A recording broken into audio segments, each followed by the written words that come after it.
Bonjour et bienvenue sur Boulevard BD. Aujourd'hui, Les Enfants de la Résistance, tome 7, Tombés du ciel. Fin avril 1943. Une forteresse volante américaine s'écrase dans un champ près du village de Pontin-l'Écluse. Les troupes allemandes mettent tout en œuvre afin de retrouver l'équipage de celle-ci. Bizarrement, les aviateurs ont l'air d'avoir complètement disparu.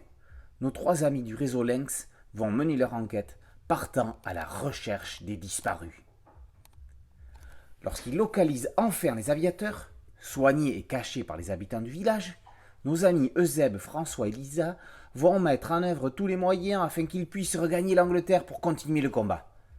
Niveau bonne nouvelle, ils apprennent par un journal clandestin la création du Conseil national de la résistance, unifiant les différents réseaux de résistance ainsi que leur ralliement aux côtés du général de Gaulle.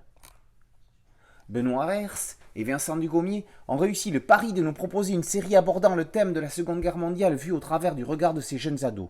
Ils les font grandir affectivement, leur caractère s'affirmant tout au long des différents épisodes.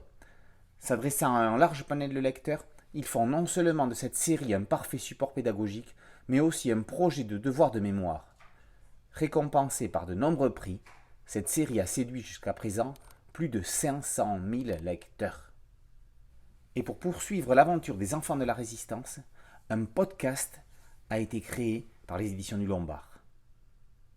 Les enfants de la Résistance, tome 7, Tombés du ciel, par Hers et Dugommier, est paru aux éditions du Lombard.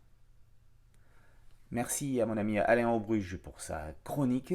Boulevard BD, c'est un podcast audio et aussi une chaîne YouTube.